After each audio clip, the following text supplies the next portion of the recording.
Le cri de la terre.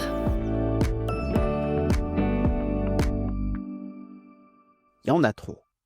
Avant, il n'y en avait pas, maintenant on en voit partout, ça crée forcément des déséquilibres. Voilà ce qu'on entend systématiquement autour de nous, dès lors qu'une espèce animale a l'outrecuidance de devenir un peu moins rare, facile à observer alors qu'on n'en voyait pas il y a quelques décennies.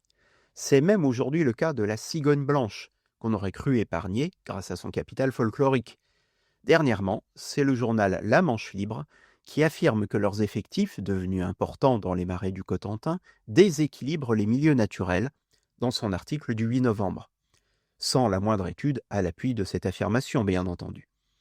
En réalité, c'est bien souvent notre regard qui est déséquilibré. Dans le cas des cigognes, c'est la présence de centres d'enfouissement de déchets qui apportent des ressources alimentaires supplémentaires dont ces oiseaux profitent.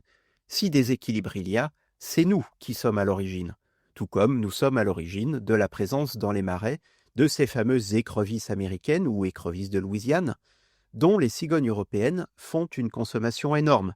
En Charente-Maritime, c'est la proie principale avec laquelle les adultes nourrissent les jeunes cigognes au nid, d'où la présence de nombreux couples de cigognes. Seulement voilà, notre cerveau est colonisé par un imaginaire où l'animal sauvage est rare, craintif et presque inobservable. La cigogne avait disparu, elle est revenue, elle n'a rien à craindre de nous, elle est facile à voir. Il n'en faut pas plus pour qu'elle nous paraisse de trop par rapport à un passé récent et bien connu que nous idéalisons parce qu'il nous est familier. Nous l'idéalisons d'ailleurs bien à tort s'agissant de biodiversité.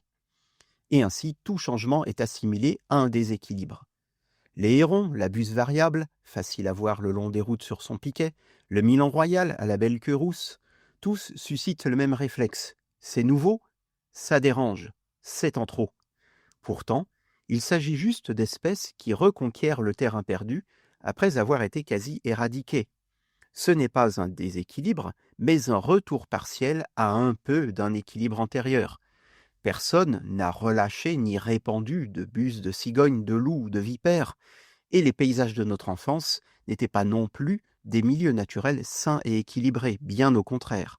Quelques espèces retrouvent territoire et sécurité parce qu'on cesse de les persécuter. Voilà ce qui se joue en réalité. Référons-nous aux scientifiques pour l'étude des conséquences et réjouissons-nous surtout d'observer des paysages un peu moins vides.